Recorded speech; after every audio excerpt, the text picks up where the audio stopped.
வணக்கம். Kumar astro TV அன்பர்களுக்கு கனிவான வணக்கங்கள். நான் உங்கள் ஜோதிடர் குமார் பேசுகிறேன். இன்னைக்கான பதிவில் என்ன பார்க்க போறோம் பார்த்தீங்கன்னா, ரிஷபம் மேசராசிக்குரிய பொது பலன்களை தான் பார்க்க போறோம். எங்க வீடியோ புதுசாக பாருங்க. எங்க வீடியோ பிடிச்சிருந்தா என் சேனல் சப்ஸ்கிரைப் பண்ணுவாங்க. வாங்க வீடியோக்குள்ள போகலாம்.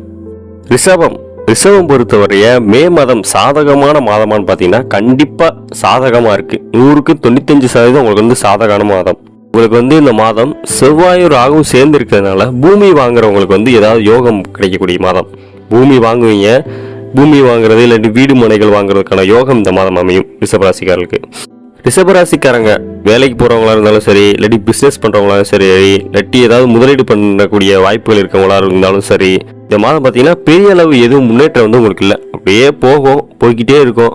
நீங்கள் ஒரு சில பேர் நினைக்கலாம் இந்த வேலையை கூட விட்டுடலாமா அப்படின்னு சொல்லி. ஆனால் வேலையை மட்டும் விடாமல், இல்லை பார்க்குற தொழிலை மட்டும் விடாமல் அதிலே கொஞ்ச நாளைக்கு இருந்துட்டீங்கன்னா உங்களுக்கு அடுத்த மாதங்களில் நல்ல பலன் கிடைக்கக்கூடிய யோகம் கிடைக்கும்.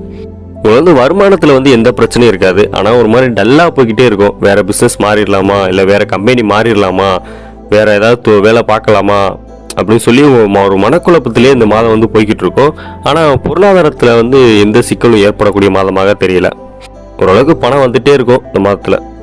குறிப்பாக சொல்லணும்னா அதாவது பண வரவு இருக்கும், ஆனால் வளர்ச்சி எதுவும் இல்லாத மாதிரி நீங்கள் யோசிச்சிட்டே இருப்பீங்க. இந்த மாதம் எந்த பெரிய முயற்சி நீங்கள் எடுக்க வேண்டாம். போகிற வரையே போட்டோம் அப்படின்னு சொல்லி யோசிச்சிட்டே இருங்க. கண்டிப்பாக உங்களுக்கு வளர்ச்சி கண்டிப்பாக கிடைக்கும். இந்த மாதம் எதுவும் பெரிய முயற்சிகள் எதுவும் பண்ண வேண்டாம். மே 1ஆம் தேதி குரு பயிற்சி நடக்குது. குரு எங்கே வர்றாரு? ரிஷபத்துக்கு தான் வர்றாரு. பொதுவாக எல்லாம் சொல்லுவாங்க குரு ரிஷபத்துக்கு வர்றது நல்ல பலன் இல்லைன்னு. ஆனால் கண்டிப்பாக குடும்ப வாழ்க்கையில் ஒரு நல்ல பலனை தான் இருக்கும். நிறைய பேர் கல்யாணம் வேணாம், ஒரு நாள் ஆகட்டும், ரொம்ப தள்ளி போய்கிட்டு கொஞ்சம் தள்ளி போடுவோம் அப்படின்னு சொல்லிக்கிட்டு இருக்கும்போது இந்த மாதம் கல்யாணம் முடிக்கக்கூடிய யோகம் கிடைக்கும். இவ்வளோ நாளாக வேணாம், கொஞ்சம் தள்ளி போட்டோம், கொஞ்சம் நாள் ஆகட்டும் அப்படின்னு சொல்லிக்கிட்டு இருந்தவங்களுக்கு கூட மனசு மாறி இந்த மாதம் நான் சரி எனக்கு தான் வரன்னு பாருங்க, நான் முடிச்சுக்கிறேன் அப்படின்னு சொல்லக்கூடிய யோகம் இந்த ரிஷபராசிக்காரர்களுக்கு வரும். அவங்களோட வாயிலே சொல்லிடுவாங்க. அவங்களே ரிஷபம் பார்த்தீங்கன்னா ரொம்ப நாள் குடும்பத்தில் இருக்கிறவங்க பேச்சு கேட்காம சுற்றிக்கிட்டு இருந்திருப்பாங்க. கல்யாணம் பண்ணிக்கோன்னு சொன்னாலும் வேணாம், தட்டு கழிச்சிருப்பாங்க. வேலைக்கு போ அப்படின்னு சொன்னாலும் இல்லை நான் கொஞ்சம் நாள் கழிச்சு போகிறேன் அப்படின்னு ஏதாவது சொல்லிக்கிட்டே இருந்திருப்பாங்க. ஆனால் அந்த மே 1ஆம் தேதி குரு ரிஷபத்துக்கு வராரு. ரிஷபத்துக்கு வர்றப்ப அவங்கள ஒரு சேஞ்ச் மாற்றம் தெரியும். எப்படின்னா அவங்க குடும்பத்தில் இருக்கவங்க பேச்செல்லாம் கேட்பாங்க. கல்யாணம் முடிக்க வேணாம் சொன்னவங்க கூட கல்யாணம் முடிக்கிறதுக்கான வாய்ப்புகள் வரும், தேடி வரும். வரனே அவங்கள தேடி வரக்கூடிய யோகம் கிடைக்கும். நண்பர்கள் பேச்செல்லாம் கேட்டிருக்க மாட்டாங்க. இப்போ நண்பர்கள் பேச்சை கேட்பாங்க, வேலைக்கு போவாங்க. இந்த மாதிரி சிறு சிறு மாற்றங்கள் ரிஷபராசிக்காரர்களுக்கு இந்த மாதம் கிடைக்கும். ரிஷபராசிக்காரரை பொறுத்தவரை கணவன் மனைவிகளை ஒரு சில பிரச்சனைகள் போகும் இந்த மாதத்தில். நீங்கள் 3வது மனுஷரை மட்டும் உள்ளே விடாமல் நீங்களா அந்த பிரச்சனையை பேசி தீர்த்துட்டீங்கன்னா இந்த மாதம் உங்கள் கணவன் மனைவி உறவில் எந்த பிரச்சனையும் வராது. நீங்கள் 3வது மனுஷத்தை எடுத்து போனீங்கன்னா உங்களோட பெரிய வீசில் வரக்கூடிய வாய்ப்பு இந்த மாதம் ரிஷபராசிக்கு இருக்குது. பொருளாதாரத்தை எடுத்துக்கிட்டால் மே மாதம் ரிஷபராசிகளுக்கு பணம் வரும். பண வரவுக்கு ஏற்றாப்புல டபுள் மடங்கா ட்ரிபிள் மடங்கா செலவுகளும் வரும்.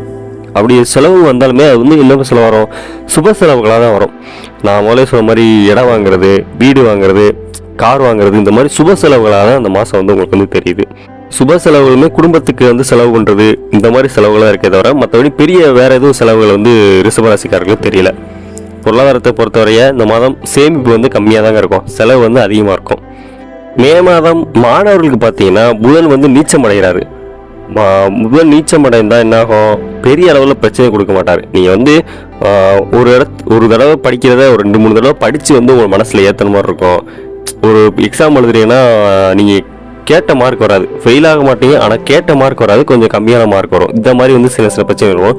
நீங்கள் கவனமாக படிக்கணும். இப்போ ஒரு 3 நாள் படிக்கிங்கன்னா ஒரு 4 மணி நேரம் 5 மணி நேரம் எக்ஸ்ட்ரா படிச்சிங்கன்னா கண்டிப்பாக அந்த புதன் நீச்சல் அடைந்ததுலேருந்து நீங்கள் தப்பிச்சிடலாம். மாணவர்களுக்கு சிறு பிரச்சனைகள் வரத்தான் செய்யும் இந்த மாதம். அதுவுமே பெரிய பிரச்சனைகள் எதுவுமே இல்லை. நீங்கள் எதிர்பார்க்க விட கம்மியாக வருமே தவிர ரொம்ப கம்மியாக வராது. ஓரளவுக்கு நல்ல நடுநிலையான பலன்களாக மாணவர்களுக்கு இந்த மாதம் இருக்குது. அடுத்து பார்த்தீங்கன்னா உடல் ஆரோக்கியத்தில், உடல் நலத்தில் ஏதாவது ரிஷபத்துக்கு பிரச்சனை வருமானு பார்த்தீங்கன்னா சுக்கிரன் 12ஆம் வீட்டில் இருக்கார். வயிறு சம்பந்தமான பிரச்சனை வர்றதுக்கு வாய்ப்பு இருக்குது. இந்த மாதமே கொஞ்சம் வெயில் தாக்கம் அதிகமாக இருக்கும். அதனால் நீங்கள் என்ன பண்ணால் குளிர்ச்சியான உணவுகள் எடுத்துக்கிறது இந்த மாதிரி நல்லது. நீங்கள் இந்த மாதிரி சிக்கன் சாப்பிட்டேன், பிரியாணி சாப்பிட்டேன், சிக்கன் ஃப்ரைட் ரைஸ் சாப்பிட்டேன், இந்த மாதிரி ஜங்க் ஃபுட் ஏதாவது எடுத்துக்கிட்டிங்கன்னா வயிறு சம்பந்தமான பிரச்சனை வரது வாய்ப்பு இருக்குது. மற்றபடி பெரிய அளவில் எந்த பிரச்சனையும் வராது. ஒரு சிலருக்கு டென்ஷன் இருக்கும், வெயில் சம்பந்தமான டென்ஷன் இருக்கும். அதுக்கடுத்து மனக்குழப்பங்கள் வந்து அடிக்கடி இருக்கும்.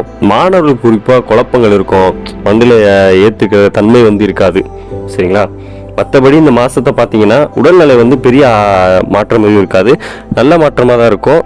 அந்த அளவுக்கு பெரிய தாக்கம் எதுவும் இருக்காது. உடல்நிலையை பொறுத்தவரை ரிஷப ராசிக்கு இந்த மாதம் நல்லா தான் இருக்குது. நீங்கள் வந்து காலையில் எழுந்திரிச்சோன்னே ஏதாவது ஒரு வாக்கிங் போகிறது, இல்லை யோகா பண்ணுறது, இந்த மாதிரி சிறு உங்களோட உடல்நிலை வந்து கொஞ்சம் ஃப்ரெஷ்ஷாக வச்சுக்கிற மாதிரி வச்சிங்கன்னா ரிஷப ராசிக்கு இந்த மாதம் நல்ல மாதமாக இருக்கும். உடல்நிலத்தில் ரிஷபம் இந்த மாதத்தை பொறுத்தவரைய ரிஷபராசிக்கு வந்து வீடு மனை பொருளாதாரத்தை எடுத்துக்கிட்டே நல்ல முன்னேற்றம் இருக்காது. ஆனால் பணவரவு வந்து இருந்துகிட்டே இருக்கும். பணவரவு அதிகமாக இருந்தாலுமே சுப செலவுகள் வந்து இருக்கும். பணவரவுக்கு ஏற்ற சுப செலவு இருக்கும். மாணவர்களுக்கு சிறு பிரச்சனை வரும். உடல் நலத்தில் பெரிய அளவு எந்த பிரச்சனையும் வராது. ஓவராலாக பார்க்கும்போது ரிஷபராசிக்கு இது வந்து இந்த மாதம் வந்து ஒரு நடுநிலையான மாதமாக தான் இருக்குது. ரிஷபராசிக்காரர்களுக்கு என்னோட வாழ்த்துக்கள். இந்த வீடியோ பதிவு பிடிச்சிருந்தா என் சேனலை சப்ஸ்கிரைப் பண்ண மறந்துடாங்க. தேங்க்ஸ் ஃபார் வாட்சிங்.